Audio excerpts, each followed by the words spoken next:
ان کو اندازہ نہیں تھا کہ یہ نظام جو ہے یہ کس حد تک چلا جائے گا، کس حد تک گر جائے گا، تمام قانونی کانسٹیٹیوشنل اخلاقی اقدار کو پامال کر دیا جائے گا، اور پاکستان کو اس سٹیج نہج پہ یہ لے جائیں گے جہاں 50 برس کے بعد، میرا خیال ہے 1980s کے بعد، پاکستان جو ہے اس نے اس قسم کی صورتحال نہیں دیکھی یٹ.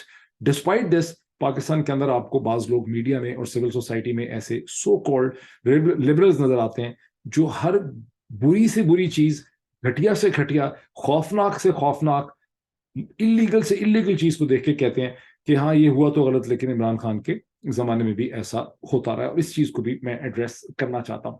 لیکن سب سے پہلے look at that interesting provocative international development جس نے واشنگٹن کو ہلا کے رکھ دیا ہے. وہ ڈیولپمنٹ ہے جہاں چین کے صدر شی جن پنگ بہت ہی کم کہیں دورے کرتے ہیں، وہ ایک اسٹیٹ وزٹ پہ ماسکو پہنچتے ہیں جہاں آپٹکس ریلیز ہوتے ہیں ان کے اور پریزیڈنٹ پوٹن کے ملاقات کے. بظاہر آن دا فیس آف اٹ اس کی امیجیٹ تو بات یہ ہے کہ چین ایک امن کا سیز فائر کا پلان لے کے آیا ہے یوکرین کی جنگ رکوانے کے لیے، جسے یوکرین کو کنوے کیا گیا ہے. یوکرین اور اس کے پیچھے کھڑا ہوا امریکہ اور ویسٹرن الائز جو ہیں وہ بہت زیادہ آپٹمسٹک نہیں ہیں اس سیز فائر پلان کے. وہ نہیں چاہتے کہ سیز فائر پلان جو چین لے کے آیا اس پہ اس طرح سے عمل درآمد. لیکن جو ایکچوئل آپٹکس ہیں چین اور روس کی سمٹ میٹنگ کے اسٹیٹ وزٹ میں، پوٹن شی جن پنگ میٹنگ کے، وہ یوکرین کی جنگ سے بہت بڑے ہیں، کیونکہ یوکرین کی جنگ اس کا محرک ضرور ہے، لیکن یہ وہ ڈیولپمنٹس ہیں جو گزشتہ چند برسوں سے آہستہ آہستہ بتدریج شیپ ہو رہی ہیں، جن کا آغاز 2014 سے اس وقت ہوا جب بیلٹ روڈ انیشیٹو جو ہے اس کو شی جن پنگ نے دنیا کے سامنے وہ لے کے آئے. انہوں نے ایک نئے عزم، کانفیڈنس اور اسرٹیونیس کا مظاہرہ کیا جس نے gradually by the end of 2015 western world کو انرو کرنا شروع کر دیا. جہاں چین نے اپنے آپ کو as an economic power, as a strategic power assert کرنا چاہا، وہاں امریکہ اور اس کے اتحادیوں کی تھنکنگ ڈیولپ ہونے لگ گئی کہ کیسے چین کا راستہ روکنا ہے. اور پھر اس کے اندر ہندوستان، جس کی پہلے ہی امپورٹنس تھی اس تھنکنگ میں، اس کی امپورٹنس سڈنلی بہت زیادہ بڑھ گئی. اس میں ایک اور بھی ملک تھا بیچارہ بدنصیب جس کی امپورٹنس تھی بیلٹ روڈ انیشیٹو کے حوالے سے. اس بدنصیب ملک کا نام تھا پاکستان، جہاں کی ملٹری اسٹیبلشمنٹ نے دین 2012-13 میں رشیا کے ساتھ دھروزبا کمانڈو ایکسرسائزز کا آغاز کیا. کہ وہ کمانڈو ایکسرسائز ہیں جس کا میں نے درجنوں دفعہ ذکر کیا ہے، جو انٹر آپریبلٹی کو اور میوچل کانفیڈنس کو، میوچل ٹرسٹ اور ریلیشن شپ کو بڑھانے کے لیے کی گئی. اس کے پیچھے چین کا بڑا رول تھا. رشین ڈپلومیٹس نے اور رشین میڈیا لوگوں نے ہمیں بتایا، اور میڈیا بھی ان کا بالکل گورنمنٹ کے ساتھ ہی ہوتا ہے، کہ پاکستان کو زیادہ تعلقات بہتر کرنے میں بہت زیادہ چائنیز ایڈوائس کی، چائنیز پریشر بھی تھا. تو آپ ایک نیا ریجنل آرڈر انفولڈ ہوتے دیکھتے تھے جس میں Pakistan being a trusted Chinese ally, اور چائنا کے ویسٹرن ہیمسفیئر بارڈرز پہ the only friendly country and the stable state, a nuclear power with a large military. اس کے بعد پاکستان کے ساتھ جو کچھ ہوا وہ اب قصہ ماضی ہے اور وہ ہسٹری ہے. ساری صورتحال آپ کے سامنے ہے. لیکن یہ جو آپٹکس ابھی کھڑے ہوئے ہیں یہ پہلے سے ڈیولپ ہو رہے تھے. یوکرین کی جنگ کا آغاز تو فروری 2022 میں ہوا، لیکن اگر آپ تھوڑا سا بھی دیکھیں گے تو آپ کو پتا ہوگا کہ گزشتہ کئی مہینوں سے اس کے بارے میں ٹینشنز ڈیولپ ہو رہی تھیں. انفیکٹ 2014 میں جو یوکرین میں پہلی لڑائی ہوئی تھی اس کے ایک ریجن کے اندر رشیا اور یوکرین کے درمیان، اس کے بعد سے یہ ٹینشنز کبھی ختم نہیں ہوئی تھیں. رشیا کی جو انسیکیورٹی تھی with the possible and potential expansion of NATO, وہ بڑھتی چلی جا رہی تھی. ویسٹ اس کو کاؤنٹر کرنے کی کوشش کر رہا تھا. یوکرین میں رشیا اور یوکرین کے درمیان جو جنگ ہوئی ہے وہ یوکرین اور رشیا کی جنگ نہیں ہے، وہ امریکہ اور ویسٹ کی رشیا کے ساتھ جنگ ہے. کہ وہ جنگ ہے جس پہ پورا کا پورا ویسٹ جو ہے اس نے یوکرین کو پریپیئر بھی کیا ملیٹریلی، فائنینشلی، اور ابھی بھی یہ ایک بہت بڑا ڈرین اور برڈن ہے on the economies of United States in the west. So یہ ایک بیک گراؤنڈ میں آپ کو دے رہا ہوں یہ بتانے کے لیے کہ ایک ریجنل آرڈر گرو کر رہا تھا جس میں پاکستان کی ایک اہمیت تھی اس نئے ریجنل آرڈر کے اندر. اور جب آپ پاکستان کے اندر آنے والے ایونٹس دیکھتے ہیں اور جو کچھ پاکستان کے x army chief general Bajwa نے کیا ہے، جسے میں بصد احترام ٹو آل دوز پیپل جو اس کو نہیں سمجھ سکتے لیکن بہت جلدی سمجھ جائیں گے آنے والے سالوں میں، جنرل باجوہ نے اپنی ہی فوج کو بیٹری کیا، انہوں نے اپنے ہی ملک کو بیٹری کیا، اور انہوں نے ڈھکوسلا چلایا کہ پاکستان کی اکانومی بڑی خراب ہے اور ہم تو مجبور ہو گئے. اور انہوں نے نواز شریف اور زرداری کے ساتھ مل کے ایک الائنس کھڑا کیا. نیکسس کی فرنٹ پہ لوگوں کو بیوقوف بنانے کی جو کہانی سنائی گئی اب میرا نہیں خیال کہ کوئی اتنے بیوقوف بچے ہیں جو یہ سمجھتے ہوں کہ پاکستان کی اکانومی کے برے حالات کی وجہ سے ایک چلتی ہوئی حکومت جو 6% کے اوپر اکانومی کو گرو کر رہی تھی، مسائل کا حل نکالنا چاہ رہی تھی، جس نے IMF سے بھی ایک آدھ مہینے میں ڈیل کر لینی تھی، اس کو گرایا گیا، سپریم کورٹ آف پاکستان کو استعمال کیا گیا. Rest of all that is history. لیکن اس کے حوالے سے ایک ڈسکشن ہو رہی تھی، میں کل رات کو سن رہا تھا ریڈیو کے اوپر. Radio is the best medium, سب سے انفارمیٹیو میڈیم اگر کوئی ہے یہاں پہ تو وہ ریڈیو کے اندر جو انفارمیشن آتی ہے بڑی زبردست ہوتی ہے. تو میں ڈرائیو کرتے ہوئے ریڈیو کی پریس کانفرنس اور پریس ٹاک سن رہا تھا جان کربی کی، جو ایڈوائزر اور اسسٹنٹ ہیں نیشنل سیکورٹی ایڈوائزر، اس کی ٹیم کا حصہ ہیں اور بڑے فیملیئر فیس ہے. آپ نے اکثر لوگوں نے جان کربی کو دیکھا بھی ہوگا کامنٹ کرتے ہوئے. تو جان کربی ایکسپلین کر رہے تھے the significance and the impact of the Putin Xi Jinping summit meeting. اور اس میں انہوں نے یہ کہا کہ یہ دونوں ملک جو ہیں یہ انٹرنیشنل آرڈر کو، گلوبل آرڈر کو جو 1945 کی سیکنڈ ورلڈ وار کے بعد کھڑا ہوا ہے، جس کو امریکہ اور ویسٹ نے کھڑا کیا ہے، جو دنیا کے لیے بہت امپورٹنٹ ہے، یہ دونوں ملک جو ہیں یہ اس کو ایکسیپٹ نہیں کرتے، یہ اس کو ڈیسٹیبلائز کرنا چاہتے ہیں، توڑنا چاہتے ہیں، ایک نیا ورلڈ آرڈر کھڑا کرنا چاہتے ہیں اور یہ ایک تھریٹ ہیں وغیرہ وغیرہ وغیرہ. لیکن ایک چیز جان کربی نے بڑی انٹرسٹنگ کی، اس میں ان سے کوشچن کسی نے پوچھا کہ یہ تو پھر ہماری ساری ڈپلومیسی ناکام ہو گئی، ہم چین کو کنٹین کرنے کی کوشش کر رہے تھے، بیکاز اٹ از آبویس کہ گزشتہ چند دنوں میں کی بات کھل کے سامنے آئی ہے، ون سیکنڈ ڈیولپ ہو رہی تھی کہ کیسے جہاں چین کو کنٹین کرنے کی امریکن پلاننگ چل رہی ہے تھرو کوآڈ اینڈ ادر الائنسز کہ اس کو کنٹین کیا جائے، اس کے گرد ایک الائنس کھڑا کیا جائے، انڈیا، آسٹریلیا، جاپان، وہاں ہی چین نے ایک کاؤنٹر اوفینسو کیا ہے جس میں چین نے رول پلے کیا ہے سعودی عرب اور ایران کو قریب لانے میں، جہاں ڈپلومیٹک تھو ہوا ہے، دوبارہ سے تعلقات جو ہیں وہ رینیو ہو رہے ہیں، سفارتی تعلقات. وہیں ٹرکی کو اور ایجپٹ کو اور ٹرکی کو اور سعودی عرب کو قریب لانے میں بھی Chinese diplomacy behind the scenes جو ہے وہ اب بڑی کھل کے سامنے آ رہی ہے، وہ کہ آف کورس وہ پہلے سے ڈیولپ کر رہی تھی. تو اس حوالے سے جب ان سے سوال پوچھے گئے کہ بھئی ہماری تو پالیسی بالکل فیل ہو گئی ہے، جان کربی نے کہا کہ ایسا نہیں ہے. گزشتہ 2-3 سالوں میں اسی ریجن کے اندر ہم نے بہت سے ایسے کنٹریز جن کے ساتھ ہمارے تعلقات مدھم پڑ چکے تھے، ہم نے ان ریلیشن شپس کو رینیو کیا ہے. انہوں نے نام تو نہیں لیا پاکستان کا، لیکن ٹھا کر کے مومنٹ تھا وہ، آرکیمیڈز مومنٹ. اب جس کو سمجھ آئے وہ سمجھ سکے، جس کو نہیں سمجھ آئے اس کو 200 سال بھی آپ سمجھاتے رہیں گے، جس نے سمجھنا ہی نہیں ہے وہ تعویلیں دیتا رہے گا آپ کو، وہ کانسپریسی تھیریز کرتا رہے گا. بٹ جو کچھ ہوا ہے اور جو اس کی اہمیت ہے، it helps you to understand کہ پاکستان میں جو کچھ ہوا ہے اس کی لارجر گلوبل اور ریجنل سگنیفیکینس کیا بنتی. Now let's see and come to the Sadiq Jan arrest and the way it has been done. Sadiq Jan کو تو چلے آپ نے پکڑا، it is part of the wider crackdown, جہاں پہ آپ سیاست کو اور میڈیا کو اور صحافتی حلقوں کو ہراس کرنا چاہتے ہیں تاکہ آپ کو الیکشن نہ کرنے پڑے. جو جہاں کہیں بیچارہ آواز بلند کر رہا ہے یا بول رہا ہے، آرگومنٹ دے رہا ہے، آپ چاہ رہے ہیں کہ اس کا منہ جو ہے وہ بند کر دیا جائے. تو صدیق جان کی جو گرفتاری ہے وہ محض اسی ریاستی جو دہشت گردی یا خوف کا جو ماحول ہے اس کو آگے بڑھانے کے لیے کی گئی ہے، اور کوئی اس کا مقصد نہیں. لیکن ان کے والد صاحب کو گرفتار کرنا جو ہے یہ بہت ایک انٹرسٹنگ پہلو ہے. آپ نے اکثر جو کرائم موویز ہوں گی، اور ویسے بھی زندگی میں بہت سنا ہوگا آپ نے اخباروں سے، لیکن آپ نے کرائم موویز میں دیکھا ہوگا کہ جو ایک کرمنل ہیں، جو مجرمانہ ذہن کے لوگ جب کسی کو ابڈکٹ کرتے ہیں اور کسی شخص سے کوئی اپنا مطالبہ چاہتے ہیں کہ ایکسیپٹ کرے، اس سے پیسے لینا چاہتے ہیں، کسی چیک پہ سائن کروانا چاہتے ہیں، ڈاکومنٹ سائن کروانا چاہتے ہیں، یا کوئی راز اس سے بلوانا چاہتے ہیں، تو وہ اس کو تھریٹن کرتے ہیں اور اس کی بیوی بچوں کو بھی اغوا کر لیتے ہیں. اس کو دکھاتے ہیں کہ ان کو مار دیا جائے گا تاکہ اس سے ہراساں کر کے، اسے مینٹل کولیپس کر کے اس سے اپنے مطالبات منوائے جائیں. لیکن ریاستی ادارے جو ہیں اگر یہ کرنے لگ جائیں تو اس ریاست کے بارے میں اور ان ریاستی اداروں کے بارے میں آپ کیا سوچیں گے؟ ذل شاہ، جس کو لاہور میں پولیس تشدد میں قتل کیا گیا اور اس کے باپ نے جب الزام لگایا تو پھر یہ خبر آئی کہ اس کے باپ کو اٹھا لیا گیا. پھر آپ نے دیکھا کہ اس کے باپ نے اپنی سٹیٹمنٹس ریٹریکٹ کر لیں، اور پھر سوشل میڈیا میں لوگوں نے دعویٰ کیا کہ اس کے باپ کو یہ تھریٹن کیا گیا کہ تمہارا جو بچہ کچا خاندان ہے، بھائی بچے ہیں، اولاد ہے، بیوی ہے، سب کے ان کا بھی حشر نشر ہو جائے گا اور تم اس سے باز ہو جاؤ. وہ اس سے باز ہو گیا. اسی طرح تحریک انصاف کے لوگوں کو بھی، ورکرز کو بھی گرفتار کر کے جو بھی تھریٹ کی گئی، ان سے بھی کنفیشنل سٹیٹمنٹس ایکسٹریکٹ کی گئی باقاعدہ عمران خان کے خلاف. اور عمران خان کے خلاف ذل شاہ کے قتل کا مقدمہ 2 دفعہ درج ہو گیا، پہلے وائلنس کے کھاتے میں اور بعد میں اس کی موت کو چھپانے کے کیس میں. تو جب آپ صدیق جان کے باپ کو گرفتار کرتے ہیں تو کس لیے گرفتار کرتے ہیں؟ اس لیے کہ اگر صدیق جان اگر کھڑا ہے کسی چیز کے اوپر تو آپ اسے ہراساں کرنا چاہتے ہیں، اس کو بلیک میل کرنا چاہتے ہیں. What does it really mean? اس سے کیا پتہ چلتا ہے کہ ہم اخلاقیات کی